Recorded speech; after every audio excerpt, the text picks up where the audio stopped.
নমস্কার বন্ধুরা, আজকে আবার চলে এসেছি রান্নাঘরে। আজকে আমি একটা নিয়ে এসেছি খুব সুন্দর রেসিপি, সেটা হচ্ছে পায়েস। তো এখানে আমি নিয়েছি 1 লিটার দুধের জন্য এখানে নিয়েছি 75 থেকে 80 গ্রাম মতো চাল, গোবিন্দভোগ চাল নিয়েছি। নিয়ে প্রায় 10 মিনিট মতো ভিজিয়ে রেখেছি সুন্দর করে ধুয়ে।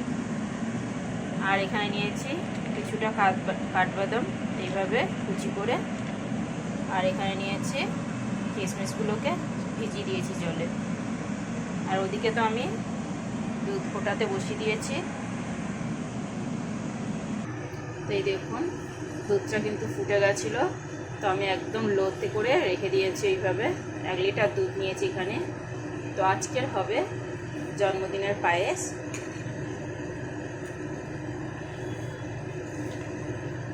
দুধটা ফুটে গেছে ভালো করে। এখন আমি এখানে চালটা দিয়ে দেব। চালটা দিয়ে ফোটাতে দেব শুধু।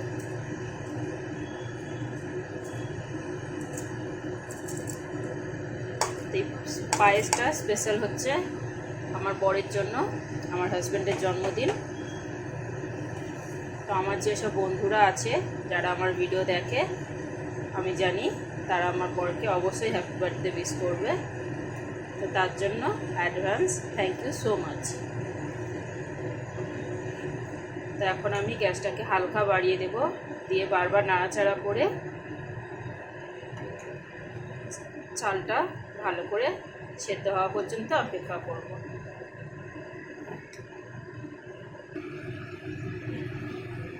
তো দেখুন বন্ধুরা, আমার কিন্তু চালটা বেশ 50% মতো সেদ্ধ হয়ে গেছে।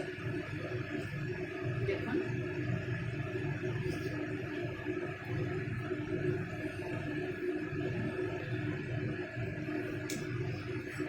আমি এখানে দিয়ে দিচ্ছি কিশমিশ আর বাদাম। আমি কিন্তু এখানে এলাইচি কিংবা তেজপাতা কিংবা অন্য কিছু ব্যবহার করিনি, কারণ আমার হাজব্যান্ড একদম এসব পছন্দ করে না। আমি একদম সাধারণভাবে সিম্পলভাবে পায়েসটা বানাচ্ছি।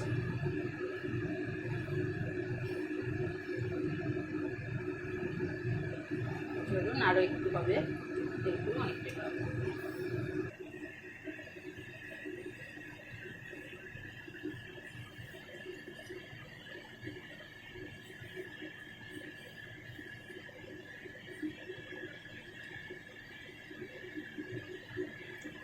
দেখুন কত সুন্দর ফুটছে পায়েসটাও কিন্তু প্রায় কমপ্লিট। দেখুন, আমি কিন্তু এখনো চিনি দিইনি, আরও একটু ফোটাবো, ফুটিয়ে তারপরে চিনিটা দেব। আমি এখানে চিনি দিয়ে করছি, আপনারা চাইলে বাতাসা কিংবা যে কোনো গুড় দিয়ে করতে পারেন। আর অবশ্যই জানাবেন আমার পায়েসটা কেমন হয়েছে।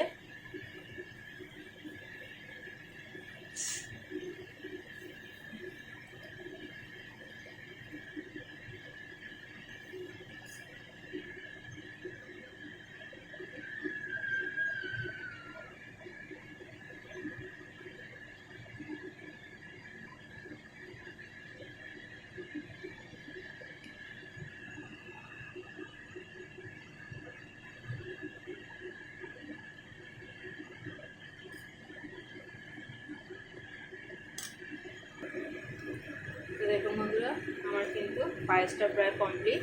এখন আমি চিনিটা দেব।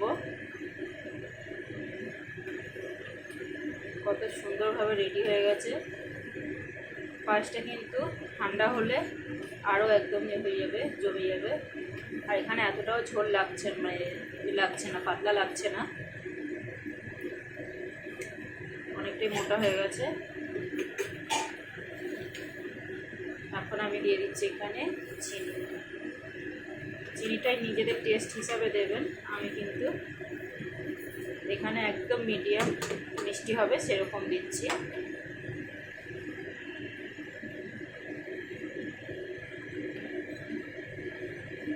প্রায় 100 গ্রামের মতো চিনি দিয়েছি আমি। 100 গ্রাম থেকে একটু বেশি হবে।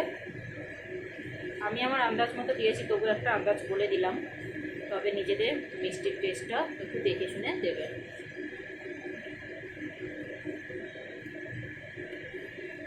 সুন্দর করে ভালো করে নাড়াচাড়া করে নিই, চিনিটা গুলে যাওয়া পর্যন্ত।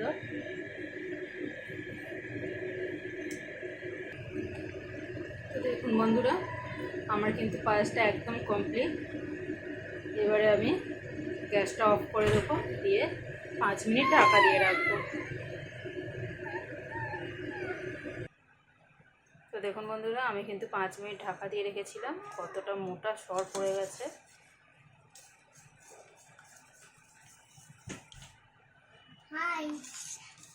আর দেখুন পায়েস ঠিক 5 মিনিট ঢেকে রেখেছিলাম। এখন আমি একটা ছোট্ট বাটিতে এটাকে সার্ভ করব।